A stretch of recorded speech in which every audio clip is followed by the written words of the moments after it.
तो गाइस आज हम स्टार्ट करने जा रहे हैं माइक्रोब्स इन ह्यूमन वेलफेयर, जो कि वन शॉट रहेगा और ये आपको 12th क्लास बोर्ड और नीट के लिए हेल्पफुल रहेगा। अगर मैंने पहले भी एक वन शॉट डाल रखी है cell the unit of life की, और ये टोटल एनसीईआरटी बेस्ड है और वो भी टोटल एनसीईआरटी बेस्ड थी। तो आइए स्टार्ट करते हैं। Microbes in house hold product, आज जो हम पढ़ेंगे उसकी एक मैंने नोट्स टॉपिक बना लिया, टॉपिक डिस्कस कर लेते हैं, फिर उसी टॉपिक पे हम लोग आगे स्टार्ट करेंगे। Microbes in house hold product, microbes in industrial product, microbes in sewage treatment, microbes in production of biogas, microbes as biocontrol agent, microbes as biofertilizer। तो स्टार्ट करते हैं। माइक्रोब्स जो होते हैं हमारे वो होते हैं यूनिसेलुलर, और ये क्या होते हैं माइक्रोब्स जो होते हैं हमारे वो प्रोकैरियोटिक भी होते हैं एज वेल एज यूकैरियोटिक भी होते हैं। यूकैरियोटिक का एग्जांपल याद रखिएगा, ईस्ट पूछ सकता है, और बोर्ड और नीट में दोनों ही में पूछ सकता है। उसके बाद से दे आर माइक्रोस्कोपिक ऑर्गेनिज्म, ये माइक्रोस्कोपिक ऑर्गेनिज्म होते हैं, नेकेड आइट से नहीं दिखते हैं। दे आर फाउंड एवरीवेयर, ये हर जगह आपको मिल जाएंगे। और कुछ माइक्रोब्स तो ऐसे होते हैं जो बहुत हार्श कंडीशन पे भी मिल जाते हैं। They are also found in extreme climate. Extreme climate का मतलब बहुत ज़्यादा ठंडी में, बहुत ज़्यादा गर्मी में, जहाँ का टेम्परेचर बहुत ज़्यादा होता है, जैसे कि थर्मस एक्वाटिकस एक इसका एग्जांपल है। थर्मस एक्वाटिकस ऐसा ऑर्गेनिज्म है जो कि हॉट स्प्रिंग में मिलता है, और इससे हम लोग टैप पॉलीमरेज को ऑब्टेन्ड करते हैं, और ये 90 डिग्री सेंटीग्रेड पे भी फंक्शनल है। तो आप सोच सकते हैं कि कुछ बहुत सारे ऐसे माइक्रो ऑर्गेनिज्म हैं जो कि हार्श कंडीशन पे सर्वाइव कर जाते हैं। उसके बाद से माइक्रोब्स की डाइवर्सिटी देखते हैं। तो माइक्रोब्स की डाइवर्सिटी में protozoa, bacteria, fungi, plant virus, viroids और प्रियॉन्स आते हैं। उसके बाद से द वायरस इन्फेक्ट बैक्टीरिया, उसको बैक्टीरियोफेज के नाम से जानते हैं। जैसे कि मानिए वायरस हम लोगों को इन्फेक्ट करता है, वैसे ही कुछ वायरसेस होते हैं जो बैक्टीरिया को भी इन्फेक्ट कर देते हैं, उसको कहते हैं बैक्टीरियोफेज। एडिनोवायरस, एडिनोवायरस हमारा इन्फेक्ट करता है रेस्पिरेटरी सिस्टम को। फिर हमारा आता है tobacco Mosaic virus. Tobacco Mosaic virus का जेनेटिक मटेरियल आरएनए होता है, ये बहुत इंपॉर्टेंट है, यहाँ से क्वेश्चंस आ सकते हैं। तो टोबैको मोजाइक वायरस का जेनेटिक मटेरियल आरएनए होता है, ना कि डीएनए। फिर उसके बाद से रॉड सेप बैक्टीरिया को हम बैसिलस कहते हैं, ये शेप आ गए बैक्टीरिया का, याद रखिएगा। रॉड सेप बैक्टीरिया को हम बैसिलस कहते हैं। स्फेरिकल शेप बैक्टीरिया को हम स्ट्रेप्टोकोकस, स्ट्रेप्टोकोकस निमोनिया आपको पता ही है। तो spherical shape bacteria Streptococcus, flagella slip bacteria flagellated bacteria होता है। अब देखते हैं microbes in house hold product. जैसे कि आप लैब के बारे में जानते होंगे, लैब हमारा लैक्टिक एसिड बैक्टीरिया, जैसे कि आपको नाम से ही पता चल रहा है लैक्टिक, और ये ग्राम पॉजिटिव बैक्टीरिया होता है। तो ग्राम पॉजिटिव बैक्टीरिया, इसका मतलब ये स्टेन को क्या कर लेगा, गेन कर लेगा। और ये स्टेन को गेन क्यों करेगा, क्योंकि इसमें जो लिपिड लेयर रहती है वो एब्सेंट रहती है। उसके बाद से देखते हैं, जैसे कि आपको लैक्टिक एसिड का एग्जांपल, जैसे आप कोई फ्रेश मिल्क ले लेती हैं, तो जब आप फ्रेश मिल्क लेंगे उसको 35 डिग्री से 40 डिग्री सेंटीग्रेड पे उसको हल्का सा बॉईल कर लीजिए। उसको फ्रेश मिल्क को 35 डिग्री से 40 डिग्री सेंटीग्रेड पे हल्का सा बॉईल कर लीजिए। फिर उसमें आप ऐड करिए इनोकुलम को। अब ये इनोकुलम क्या है, तो जो इनोकुलम है, जैसे कि जो थोड़ी सी दही जो बच जाती है, उस दही को, जो हल्का सा दही, 1 चम्मच दही को आप उस फ्रेश मिल्क में ऐड कर दीजिए। जो थोड़ी सी दही होती है उसी को हम बोलते हैं इनोकुलम, आपके घर पे हिंदी में जो भी बोला जाता हो। फिर उसके बाद से, और फिर जब उसमें इनोकुलम को आप ऐड कर देंगे, फिर उसमें ऐड करने के बाद आप उसको थोड़ी देर के लिए रख दीजिए। अब यहाँ पे वर्क करेगा हमारा लैब लैक्टिक एसिड बैक्टीरिया। ये क्या करेगा, उस जो मिल्क होगा उसको फर्मेंट करेगा, फर्मेंट करके कन्वर्ट कर देगा मिल्क में, और सॉरी कर्ड में। और जो हमारा कर्ड होता है, रिच होता है विटामिन B12 में, मतलब हमारा दूध से ज़्यादा या मिल्क से ज़्यादा इसमें विटामिन B12 होगा, और इसकी न्यूट्रिशन क्वालिटी भी मिल्क से ज़्यादा हाई होती है।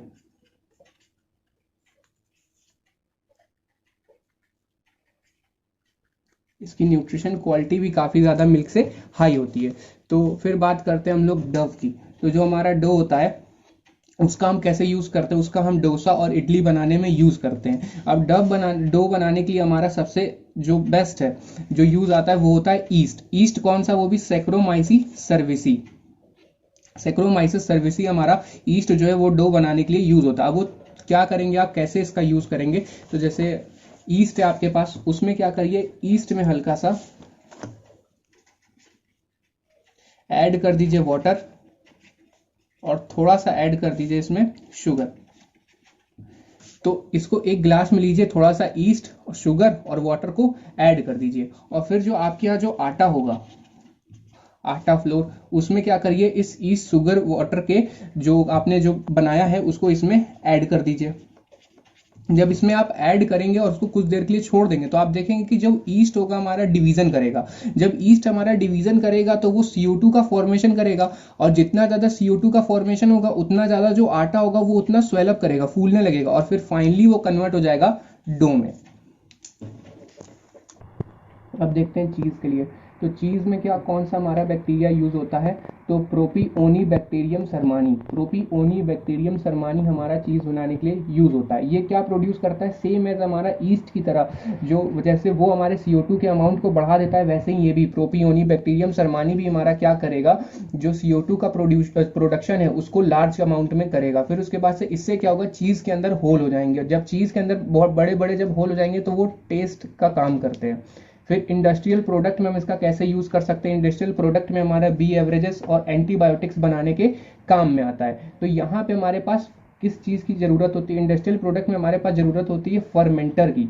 तो जो फर्मेंटर होते हैं वो काफ़ी बड़े बड़े होते हैं, बहुत ज़्यादा बड़े बड़े फर्मेंटर्स होते हैं, उसमें नॉन कंटेमिनेटेड इन्वायरमेंट को रखा जाता है। और जो हमारे फर्मेंटर्स होते हैं उसमें काफ़ी ज़्यादा हाइजीन मेंटेन करते हैं वो लोग, उसको हम लोग इंडस्ट्री में ही यूज़ कर सकते हैं। तो हम लोग किस तरीके के बीवरेजेस को बनाते हैं, वाइन, बियर, ब्रांडी, रम, इसमें कौन हेल्प करता है, तो हमारा ईस्ट अगेन हेल्प करता है, सैक्रोमाइसिस सर्विसी। तो वहाँ पे सैक्रोमाइसिस सर्विसी यूज़ कर रहा था, कहाँ पे हम लोग यूज़ कर रहे थे, डो बनाने के लिए, और फिर से अगेन हम लोग ईस्ट का यूज़ कर रहे हैं। यहाँ पे हम इसको बोल देते हैं ब्रीवर इट। तो वहाँ पे हम लोग कौन सा, जब हम लोग डो बनाएंगे तो वहाँ पे हम लोग बोल देते हैं बेकर ईस्ट, और यहाँ पे ब्रीवर ईस्ट बोलते हैं। फिर उसके बाद से ईस्ट का हम यूज़ करते हैं फर्मेंट करने के लिए, और ये किसको फर्मेंट करता है, माल्टेड सीरियल्स को और फ्रूट जूस को, और ये फ्रूट जूस और माल्टेड सीरियल को फर्मेंट करके कन्वर्ट कर देता है इथेनॉल में।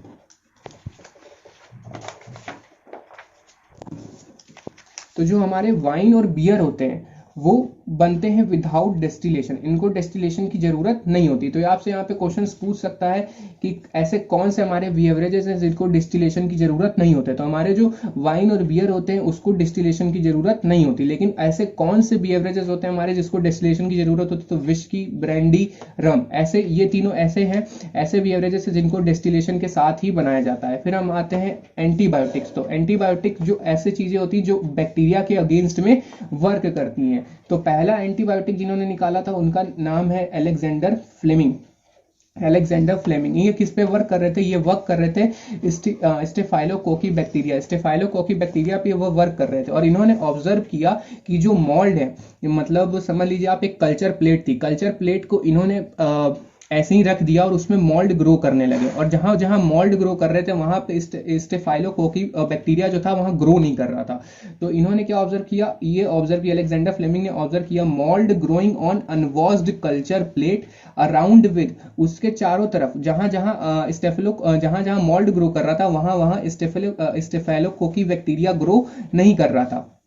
तो इन्होंने क्या पाया, he found out that is due to the chemical produced by mould. इन्होंने पाया कि जो मोल्ड है वो तरीके का केमिकल प्रोड्यूस कर रहा है, उसका नाम दिया इन्होंने पेनिसिलिन, और बाद में उसका नाम पड़ा पेनिसिलियम नोटेटम। तो अभी हम लोगों ने देखा कि जो हमारे अलेक्जेंडर फ्लेमिंग थे उन्होंने पेनिसिलियम नोटेटम का यूज किया। फिर उसके बाद से लेकिन देखिए जो अर्नेस्ट चेन और हार्वर्ड फ्लोरी आए, अर्नेस्ट चेन और हार्वर्ड फ्लोरी, इन्होंने अलेक्जेंडर फ्लेमिंग के कॉन्सेप्ट को फुल पोटेंशियल पे यूज किया। भले ही अलेक्जेंडर फ्लेमिंग ने अपना कॉन्सेप्ट रखा था लेकिन उसको फुल पोटेंशियल पे यूज करने वाले अर्नेस्ट चेन और हार्वर्ड फ्लोरी ही थे। फिर कुछ टर्म्स हैं उसको देख लीजिए आप, जैसे वूपिंग कफ, वूपिंग कफ को बोलते हैं काली खांसी, और वूपिंग कफ को इंग्लिश में बोलते हैं पर्ट्यूसिस। फिर आता है डिप्टीरिया, डिप्टीरिया को बोलते हैं गलघोटू। और ये कैसे कहाँ पाया जाता है, जैसे मानिए आपके अगल बगल से कहीं भी कैट अगर गुजरेगी, तो अगर आपने वहां पे जहां से आपके साइड से जब कैट जा रही है, अगर आपने वहां पे डीप ब्रीथिंग की, तो डीप ब्रीथिंग करने से आपके अंदर आ जाएगा डिप्थीरिया का बैक्टीरिया कॉर्नी बैक्टीरियम डिप्थीरी, आपको प्रॉब्लम होगी। तो इसीलिए जब कहा जाता है कि जब बिल्ली रास्ता काट के जाए तो तुरंत क्रॉस नहीं करना चाहिए, थोड़ी देर बाद क्रॉस करना चाहिए। फिर आते हैं कुष्ठ रोग पे। तो जो हमारा कुष्ठ रोग है वो हमारा फैलता है माइकोबैक्टीरियम लीप्रे से। माइक्रो कुष्ठ रोग में क्या होता है, जिसको हम बोलते हैं, इसमें क्या होता है, पस निकलने लगता है और पूरे शरीर पे छाले पड़ जाते हैं, और ये बहुत ही कम्युनिकेबल डिजीज है, मतलब कांटेक्ट में आते ही फैलता है। और ये किस तरीके का है, बैक्टीरियल डिसऑर्डर है, लेकिन ये कम्युनिकेबल है। और ये किससे फैलता है, माइकोबैक्टीरियम लीप्रे से। फिर बात करते हैं microbes use in commercial industrial product. जो हमारे माइक्रोब्स है कहाँ पे यूज हो रहे हैं, कॉमर्शियल इंडस्ट्रियल प्रोडक्ट में। तो जैसे कि एस्परगिलस नाइगर्स, एस्परगिलर नाइगर हमारा एक तरीके का फंगस है, और ये इससे क्या प्रोड्यूस कर रहे हैं हम लोग, सिट्रिक एसिड का प्रोड्यूस कर रहे हैं, और सिट्रिक एसिड का यूज करते हैं हम प्रिजर्वेशन में। फिर उसके बाद से एसिटोबैक्टर एसिटी, एसिटोबैक्टर एसिटी एक तरीके का बैक्टीरिया है। इससे हम क्या निकाले, इससे हम प्रोड्यूस कर रहे हैं एसिटिक एसिड को, और इसको किस में यूज करते हैं हम, पिकल में। फिर हमारा क्लॉस्ट्रीडियम ब्यूटारिकम, तो क्लॉस्ट्रीडियम ब्यूटारिकम जो है हमारा प्रोड्यूस करता है ब्यूटारिक एसिड को। फिर उसके बाद से लैक्टोबैसिलस, वे भी एक तरीके का क्या है, बैक्टीरिया है, जिससे हम प्रोड्यूस कर रहे हैं लैक्टिक एसिड को। फिर हमारा ईस्ट सैक्रोमाइसिस सर्विसी, इससे हम क्या प्रोड्यूस करते हैं, क्या बनाते हैं, इथेनॉल को बनाते हैं, यूज फॉर कॉमर्शियल प्रोडक्शन। अभी हम पीछे पढ़ के आ रहे हैं वी एवरेजेस में कि हमारा ईस्ट जो होता है बहुत ज्यादा हेल्पफुल रहता है। फिर हम देखते हैं microbes are use for enzyme, ऐसे माइक्रोब जो एंजाइम बनाने के काम में आते हैं, जैसे कि हमारा लाइपेजेस। लाइपेजेस को हम किस लिए यूज करते हैं, लाइपेजेस को हम डिटर्जेंट फॉर्मुलेशन में यूज करते हैं। फिर हमारा पैक्टिनेज और प्रोटीएज, पैक्टिनेज और प्रोटीएज हमें मिलता है एस्परगिलस नाइगर से। एस्परगिलस नाइगर से हमें क्या मिलता है, प्रोटीएज और पैक्टिनेज मिलता है। और इसको जैसे कि आप फ्रूट जूस लाते होंगे मार्केट से, तो जो फ्रूट जूस आप लेके आते हैं मार्केट से वो बहुत ही मतलब क्लियर रहता है, लेकिन अगर आप कोई भी जूस घर पे बनाएंगे तो वो बहुत ही क्लियर नहीं रहता, अनक्लियर नहीं रहता, उसमें बहुत हार्ड रहता है। तो ऐसा क्यों रहता है कि जैसे कि आप इसके नाम से देख रहे हैं प्रोटीएज और पैक्टिनेज, ये क्या करेगा, प्रोटीएज को तोड़ देगा, प्रोटीन्स को तोड़ देते हैं, तो इसलिए वो जूस क्लियर हो ही जाएगा। तो इसीलिए इसमें एनसीईआरटी में साफ साफ लाइन लिखी हुई है कि use in bottle juice, bottle fruit juice are clear than homemade juice. उसके बाद से बात करते हैं स्ट्रेप्टोकाइनेज की। जो स्ट्रेप्टोकाइनेज होता है वो हमारा क्लॉट बस्टर की तरह यूज होता है। तो लेकिन स्ट्रेप्टोकाइनेज निकलता किससे, तो स्ट्रेप्टोकाइनेज निकलता है हमारा स्ट्रेप्टोकोकस बैक्टीरिया से, वो प्रोड्यूस होता है। और ये कब दिया जाता है, इसको ज्यादातर हम लोग मायोकार्डियल इन्फेक्शन में ही देते हैं क्लॉट बस्टर, लेकिन रीजन होना चाहिए जब वहां पे क्लॉटिंग हुई हो तब। मायोकार्डियल इन्फेक्शन, हार्ट अटैक में इसका यूज करते हैं किसी की लाइफ को सेव करने की। अब बात करते हैं साइक्लोस्पोरिन ए की। तो जो हमारा साइक्लोस्पोरिन ए है वो किससे निकलता है, ट्राइकोडर्मा पॉलीस्पोरम। ट्राइकोडर्मा पॉलीस्पोरम याद रखिएगा, इंपॉर्टेंट है। साइक्लोस्पोरिन ए हमारा प्रोड्यूस होता है ट्राइकोडर्मा पॉलीस्पोरम से, और ये इम्यूनो सप्रेसिव एजेंट की तरह वर्क करता है। जैसे कि मानिए अगर किसी ने ऑर्गन ट्रांसप्लांट कराया, तो ऑर्गन ट्रांसप्लांट कराने के टाइम में उसकी बॉडी जो होती है वो बहुत ज़्यादा मतलब एंटीबॉडीज़ को बनाती है, तो उसको सप्रेस करने के लिए हम क्या करते हैं, इम्यूनो सप्रेसिव देते हैं, तो वो हमारा साइक्लोस्पोरिन ही है। तो क्या करता है, टू प्रिवेंट ग्राफ्ट रिजेक्शन को रोकने के लिए हम लोग साइक्लोस्पोरिन का यूज़ करते हैं। और साइक्लोस्पोरिन निकलता किससे, ट्राइकोडर्मा पॉलीस्पोरम से। फिर हम आते हैं स्टेटिन से। स्टेटिन होता है वो किससे बनता है, स्टेटिन होता है मोनेस्कस परप्यूरस, और ये मोनेस्कस परप्यूरस एक तरीके का ईस्ट है। ये हमारा ब्लड कोलेस्ट्रॉल लोअरिंग एजेंट है, हमारे ब्लड कोलेस्ट्रॉल को कम करता है। तो इसके बाद से जैसे कि स्टैटिन जो है हमारा वो ब्लड कोलेस्ट्रॉल लोअरिंग एजेंट है, उसी तरह हमारा ईस्ट्रोजन, जो हमारा ईस्ट्रोजन है वो ब्लड कोलेस्ट्रॉल लोअरिंग हार्मोन है। ब्लड कोलेस्ट्रॉल लोअरिंग हार्मोन, जैसे कि देखते होंगे आप, जो लड़कियां होती हैं उनको गुस्सा कम आता है, और जो लड़के होते हैं उनको गुस्सा ज्यादा आता है। इसकी ईस्ट्रोजन ही उसको इफेक्ट करता है। फिर हम आते हैं माइक्रोब्स इन सीवेज ट्रीटमेंट। तो माइक्रोब्स इन सीवेज ट्रीटमेंट, फिर उसके बाद से जो म्यूनिसिपल वेस्ट वाटर है उसको हम सीवेज के नाम से जानते हैं। जो हमारे म्यूनिसिपल वेस्टेज होते हैं उसको हम म्यूनिसिपल वेस्ट वाटर जो होते हैं उसको हम सीवेज के नाम से जानते हैं। जैसे कि अगर किसी भी सीवेज को अगर हमें फिल्टर करना हो, उसको ट्रीटमेंट करना हो, उसको साफ करना हो, तो कैसे करेंगे, उसके लिए कुछ प्रोसेस है। जैसे कि पहला हो गया फिल्ट्रेशन, दूसरा हो गया सेडिमेंटेशन, देन उसके बाद से बहुत सारी चीज़ें उसमें से अलग की जाती हैं। जैसे कि इसको प्रोसेस को हम पूरे को देख लेते हैं। जैसे कि पहला प्रोसेस हमारा फिल्ट्रेशन है। इसमें हम क्या करते हैं कि इसमें हम फिजिकल वेस्ट को हटाते हैं। फिजिकल वेस्ट जैसे कुछ बड़े पार्टिकल होते हैं, जो बड़े साइज में होते हैं, जो छोटे साइज में होते हैं, उसको सबसे पहले अलग किया जाता है। जब इसको अलग कर लिया जाता है तो उस वेस्ट को एक टैंक में भेजा जाता है, उसको कहते हैं सेडिमेंटेशन टैंक। तो सेडिमेंटेशन का क्या मतलब होता है, सेडिमेंटेशन का मतलब प्रोसेस ऑफ सेटलिंग और बीइंग डिपॉजिटेड। मतलब किसी भी चीज जो जो बड़ी बड़ी चीज़ें होती हैं उसको नीचे बैठा देना, ठीक है। तो एनसीईआरटी में ये भी लाइन दी हुई है, जैसे ग्रिट सैंड स्मॉल पेबल्स, इसका याद रखिएगा, सेडिमेंटेशन में grit sand small pebbles settle at bottom of the tank. कहाँ बैठ जाते हैं ये लोग? बॉटम ऑफ द टैंक में बैठ जाते हैं। जैसे कि आप ये डायग्राम देख सकते हैं। तो इस डायग्राम में क्या है, जैसे कि देखिए ये हमारे पास पहला टैंक है। तो पहले टैंक में क्या हो गया कि हमने प्राइमरी स्लज, जब हमारे जो प्राइमरी स्लज थे वो नीचे आ गए, फिर जो ऊपर बचता है वो हमारा बचता है वाटर, और जो ऊपर आ जाता है उसको हम बोलते हैं सुपरनेटेड, और इसको हम बोलते हैं प्राइमरी इफ्लुएंट। क्या बोलते हैं? प्राइमरी इफ्लुएंट बोलते हैं। फिर इस प्राइमरी इफ्लुएंट को हम लोग पास करते हैं एक अदर टैंक में, दूसरे टैंक में डालते हैं। उस टैंक में हम क्या करेंगे, इसमें एक्स्ट्रा ऑक्सीजन को ऐड कर देंगे। इस टैंक में क्या करेंगे, जैसे ये टैंक है तो इसमें हम क्या करेंगे, इस प्राइमरी इफ्लुएंट को डालेंगे। प्राइमरी इफ्लुएंट के साथ इसमें हम ऑक्सीजन को ऐड करते हैं। जब हम इसमें ऑक्सीजन को ऐड करते हैं, जब हमने इसमें ऑक्सीजन को ऐड कर दिया, तो ऐड करने के बाद इसमें क्या होगा, बैक्टीरिया होगा, और बैक्टीरिया क्या करने लगेगा, रैपिडली ग्रो करने लगेगा, बहुत तेजी से ग्रो करेगा। और जब बैक्टीरिया ग्रो करेगा, और फिर जब हमारा बैक्टीरिया ग्रो करेगा तो क्या होगा, जो हमारा पॉल्यूटेड वाटर होगा, उसमें पॉल्यूशन कम होने लगेगा, मतलब बीओडी हमारा घटने लगेगा। बीओडी का मतलब पॉल्यूशन लेवल ऑफ वाटर। तो हमारा पॉल्यूशन लेवल ऑफ वाटर मतलब बीओडी हमारा क्या होगा, घटेगा। तो इस टैंक में हमने डाला, तो इस टैंक में जब हम डालेंगे तो इसमें ऑक्सीजन को ऐड करेंगे, और ऑक्सीजन को कैसे ऐड करते हैं, एजिटेशन प्रोसेस के हेल्प से इसमें ऑक्सीजन को मिलाया जाता है। फिर इसमें बैक्टीरिया प्रेजेंट होते हैं। बैक्टीरिया क्या करते हैं, प्राइमरी इफ्लुएंट को वो जो गंदा पानी होता है हमारा। अब देखिए बैक्टीरिया को ग्रो करने के लिए दो चीजें चाहिए। बैक्टीरिया को ग्रो करने के लिए दो चीजें चाहिए होती हैं। पहला क्या चाहिए होता है, ऑर्गेनिक मैटर, और जो दूसरी चीज चाहिए होती है वो होता है ऑक्सीजन। इसको दोनों ही मिल रहा है। ऑर्गेनिक मैटर हमारा प्राइमरी इफ्लुएंट मतलब पॉल्यूटेड वाटर है, और दूसरा चीज हमने इसको ऑक्सीजन दे दिया। तो अब ये क्या करेगा, बैक्टीरिया बहुत तेजी से ग्रो करेगा, और जब बैक्टीरिया ग्रो करेगा तो इसका बीओडी अपने आप कम होने लगेगा, और जब इसका बीओडी कम हो जाएगा, समझिए जब इसका बीओडी लेवल कम होने लगेगा, तो फिर जो बैक्टीरिया वाले जब इसका, जैसे मानिए bacteria grow in form of flocks, और किसमें ग्रो करता है, इस फॉर्म ऑफ फ्लॉक्स में एकदम ग्रो करने लगेगा। ऑर्गेनिक मैटर, पॉल्यूटेड वाटर, ठीक है। जब पॉल्यूटेड वाटर इंक्रीज होता है तो हमारा बैक्टीरिया की ग्रोथ भी होती है, क्योंकि भाई उसका ऑर्गेनिक मैटर क्या हो रहा है, ऑर्गेनिक मैटर काफी ज्यादा है उसके पास, तभी तो वो ग्रो करेगा ना। उसको खाने पीने की अच्छे से व्यवस्था हुई है, तो वो ग्रो करेगा, और प्लस हमने ऑक्सीजन उसको दे ही दिया। लेकिन उसके साथ साथ बीओडी भी क्या होगा, कम हो जाएगा। तो बीओडी हमारा क्या होगा, कम होगा। बीओडी क्या होता है हमारा, बीओडी होता है हमारा बायोकेमिकल ऑक्सीजन डिमांड। तो हमारा बीओडी क्या बताता है,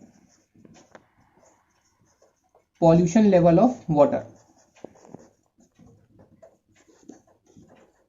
पॉल्यूशन लेवल ऑफ वाटर को बताता है। तो हमारा एक चीज इससे आप रिलेट कर सकते हैं, अगर ऑर्गेनिक मैटर ज्यादा है तो बैक्टीरिया की ग्रोथ ज्यादा है। अगर बैक्टीरिया की ग्रोथ ज्यादा है तो वो क्या करेगा, उस ऑर्गेनिक मैटर को और खाएगा। जितना ज्यादा उस ऑर्गेनिक मैटर को खाएगा, उतना ज्यादा हमारा जो वाटर होगा उसका पॉल्यूशन लेवल क्या होने लगेगा, कम होने लगेगा। और जितना ज्यादा पॉल्यूशन लेवल कम होगा, फिर उसको खा पी के जो बैक्टीरिया हमारा मोटा ताजा हो करके क्या करेगा, नीचे सेटल हो जाएगा। फिर हम इस पानी को क्या करते हैं, जो हम जब तक अच्छे से बैक्टीरिया ग्रो नहीं करता तब तक हम टैंक को बदलते नहीं है। लेकिन जैसे ही बैक्टीरिया अच्छे से ग्रो हो जाता है, मतलब बैक्टीरिया ग्रो होने का मतलब है कि जो वाटर का पॉल्यूशन लेवल है वो बहुत ज़्यादा कम हो जाता है, तो उसे हम एक एक्टिवेटर स्लज में डाल देते हैं। एक्टिवेटर स्लज का मतलब होता है जहाँ पे एनाएरोबिक स्लज डाइजेशन हो रहा होता है। तो जब हम उसे एक्टिवेटर स्लज में डालते हैं तो वहाँ पे क्या होता है, जो हमारा बैक्टीरिया होता है वो नीचे की तरफ बैठ जाता है, और जब नीचे की तरफ बैठ जाता है तो उसमें वाटर पूरा साफ साफ ऊपर आ जाता है। ठीक है, अब हम बात करते हैं बायोगैस की। तो बायोगैस हमारे कौन कौन से होते हैं, मीथेन होता है, हाइड्रोजन सल्फाइड होता है, कार्बन डाइऑक्साइड होता है। जैसे कि इस पे एक एनसीईआरटी में एक लाइन दी हुई है, इसमें ministry of environment forest has initiated Ganga action plan biogas के लिए क्या किया था, ministry of environment and forest ने अपना एक प्लान स्टार्ट किया था जिसको हमने बोला गंगा एक्शन प्लान और यमुना एक्शन प्लान। तो एनसीईआरटी में डेट नहीं दी हुई है, ये डेट मैं आपको एक्स्ट्रा दे दे रहा हूँ। तो गंगा एक्शन प्लान कब स्टार्ट हुआ था, 14 जनवरी 1986 में, और यमुना एक्शन प्लान कब हमारा स्टार्ट हुआ था, 1993 में। तो इसमें इंडिया और जापान गवर्नमेंट ने मिल करके इसका स्टार्ट किया था यमुना एक्शन प्लान को, लेकिन गंगा एक्शन प्लान को जनवरी 14, 1986 में स्टार्ट किया गया। Microbes in production of biogas. अब हमें ऐसे कौन से माइक्रोब्स हैं जो हमारे बायोगैस को प्रोडक्शन में हेल्प करते हैं, तो मिथेनोजेंस। अब ये मिथेनोजेंस कौन से, तो मिथेनोजेन क्या है, हमारे मिथेनोजेन ही हमारे माइक्रोब्स हैं जो कि हमारा बायोगैस बनाने में हेल्प करते हैं। तो ये कौन कौन से गैस बनाते हैं, मीथेन बनाते हैं along with carbon dioxide and H2। तो बायोगैस बनता कैसे, किस चीज से बायोगैस बनता है, तो ये बनता है एक्सक्रीटा ऑफ कैटल से। एक्सक्रीटा ऑफ कैटल को कहते हैं हम लोग डंग, ठीक है। इसको हम लोग कॉमनली मतलब यहाँ पे कहा जाता है गोबर, और इस गोबर की वजह से, ये गोबर से बनता है तो इस गैस को नाम दिया जाता है गोबर गैस। तो जैसे कि इसका आपके एनसीईआरटी में इसका डायग्राम होगा, ठीक है। तो ये डायग्राम में जैसे, तो इस डायग्राम में ये इस वाले पार्ट से हम लोग डंग और वाटर को यहाँ पे साथ साथ डालते हैं, और जब हमने डंग और वाटर को एक साथ इधर डाला तो यहाँ पे हमारा गैस बन जाएगा। गैस बन के इस पाइप से निकल के हाउस होल्ड में चला जाता है। फिर जो यहाँ पे जो स्लज बचता है, स्लज वाला इस टैंक में आ जाता है। इस स्लज से हम बना लेते हैं मैन्योर। तो ये मैन्योर क्या होता है, मैन्योर हमारा खाद होता है जिसको हम खेत वेत में यूज कर सकते हैं बाद में। फिर उसके बाद से माइक्रोब्स बायो कंट्रोल एजेंट। तो माइक्रोब जैसे कि आप देखते होंगे हमारे खेत वेत को बहुत नुकसान, मतलब जो हमारे जो पेस्ट वेस्ट वगैरह होते हैं, जैसे कि फसलों में कभी कभी डिजीज आ जाती है तो बहुत ज़्यादा हम लोग को नुकसान पहुंचा देते हैं। तो इसको कंट्रोल करने की हमें बहुत सारी चीज़ें लाई गया, पेस्टिसाइड, इंसेक्टिसाइड और बायोलॉजिकल मेथड लाया गया। तो वही सारी चीज़ें बायो कंट्रोल एजेंट माइक्रोब्स के द्वारा कैसे करेंगे, तो use to control pest and plant disease by biological method. तो पहले तो हम लोगों ने इंसेक्टिसाइड और पेस्टिसाइड का यूज किया। तो जब हमने इंसेक्टिसाइड और पेस्टिसाइड का यूज किया तो ये केमिकल जो होते हैं ये टॉक्सिक होते हैं और ये हम लोगों के लिए भी हार्मफुल होते हैं, जैसे कि डीडीटी के बारे में आप जानते होंगे। उसके बाद से biological control of paste disease bye bio control agent. तो क्या करो कि जैसे कोई पेस्ट है उसके प्रेडेटर को छोड़ दो, जैसे कि आपका मॉस्किटो है, तो मॉस्किटो को मॉस्किटो हमारे फसलों को नुकसान पहुंचाएगा। तो उसके लिए क्या करिए, आप ड्रैगन फ्लाई को ले आइए, तो वो जो ड्रैगन फ्लाई होगी इसको खा जाएगी, ठीक है। तो ये होता है हमारा नेचुरल प्रीडेटर। तो ये मेथड क्या है, this method is sustainable and chemical free. ये मेथड तो पहली बात सस्टेनेबल है और ये दूसरा केमिकल फ्री है, मतलब इससे हम लोगों को कोई नुकसान नहीं है। तो देखिए, biological control being developed for use in treatment of plant disease is fungus. तो उसके लिए किस फंगस को लेके आ गया, ट्राइकोडर्मा को लेके आया। अब क्या करते हैं, देखिए जैसे क्या होता है कि बहुत सारे ऐसे पेस्ट होते हैं जिनके एग वगैरह पड़े रहते हैं, तो उसके लिए फंगस को ग्रो करा दो, वो उसके एग को ही खत्म कर देंगे, तो ना रहेगा एग, और जब एग ही नहीं रहेगा तो वो आगे चल करके बड़े ही नहीं होंगे, मतलब आगे आएंगे ही नहीं, तो हमारे जो फसल वसल होंगे वो सब एकदम सुरक्षित रहेंगे। फिर उसके बाद से बात करते हैं trichoderma species are free living fungi that were very common to root ecosystem. ये क्या है, फ्री लिविंग फंजाई है और ये हमारे इकोसिस्टम के लिए बहुत ही कॉमन है। उसके बाद से आप बैक्यूलोवायरस आपको एनसीईआरटी के लाइन में मिल जाएगा। ये are pathogen that attack insect and other arthropod. ये ऐसे इंसेक्ट है ये ऐसे पैथोजन है जो अटैक करते हैं इंसेक्ट पे और आर्थ्रोपोडा पे, ठीक है। फिर majority of baculovirus used as biological control agent are in genus. जैसे देखिए जो हमारा न्यूक्लियो पॉलीहेड्रोवायरस है, ये बैक्यूलोवायरस की फैमिली से बिलोंग करता है और ये प्रीडोमिनेंटली है मॉथ और बटरफ्लाइज के लिए, मतलब ये मॉथ और बटरफ्लाइज को तो चुन चुन के मारेगा, ठीक है। तो आज का हमारा लास्ट टॉपिक है माइक्रोब्स इन बायो फर्टिलाइजर। तो देखते हैं इसको। तो ऑर्गेनिक फार्मिंग होती है, इसमें हम क्या करते हैं, ऑर्गेनिक फार्मिंग करते हैं हम लोग। तो ये पेस्टिसाइड से बिल्कुल फ्री फ्रॉम है, ठीक है। इसमें हम क्या करते हैं, बैक्टीरिया का यूज करके ही नाइट्रोजन की फिक्सेशन करवा सकते हैं, जैसे कि हमने एजोबैक्टर इसका एग्जाम्पल हो गया और एजोस्पाइरलम इसका एग्जाम्पल हो गया। तो एजोबैक्टर और एजोस्पाइरलम क्या करते हैं, ये लोग नाइट्रो फिक्सेशन कर सकते हैं डायरेक्ट और इसमें किसी भी पेस्टिसाइड की जरूरत नहीं है। जैसे कि fungi also known as to form, कुछ फंजाई ऐसे हमारे होते हैं जो एसोसिएशन बना लेते हैं। फॉर एग्जांपल माइकोराइजा, तो ये जो माइकोराइजा जो जैसे कि मानिए जो ग्लोमस है हमारा, माइकोराइजा फॉर्मेशन के लिए बहुत ज़्यादा फेमस है। फिर उसके बाद से fungal symbiont in these association absorb phosphorus from soil and passes into the plant. ये क्या करते हैं कि सॉइल से फॉस्फोरस को निकालते हैं और ये प्लांट को दे देते हैं। अब जैसे कि नाइट्रोजन फिक्सेशन हमारे पास साइनोबैक्टीरिया, इसको हम लोग ब्लू ग्रीन एल्गे के नाम से भी जानते हैं, ब्लू ग्रीन एल्गे, तो इसे हम ब्लू ग्रीन एल्गे के नाम से भी जानते हैं। ये क्या करता है, हमारा नाइट्रोजन फिक्सिंग करवाता है, फॉर्म सिम्बायोटिक एसोसिएशन विथ जैसे कि एनाबीना, नॉस्टॉक और ऑसिलेटोरिया, और सबसे ज़्यादा जो फेमस है जिसको हम यूज़ करते हैं एजोला एनाबीना। तो आज के लिए इतना ही। आपको ये वीडियो कैसी लगी कमेंट में बताइए, और अगर आपके लिए वीडियो हल्की सी भी हेल्पफुल है तो इसको लाइक शेयर सब्सक्राइब जरूर करें।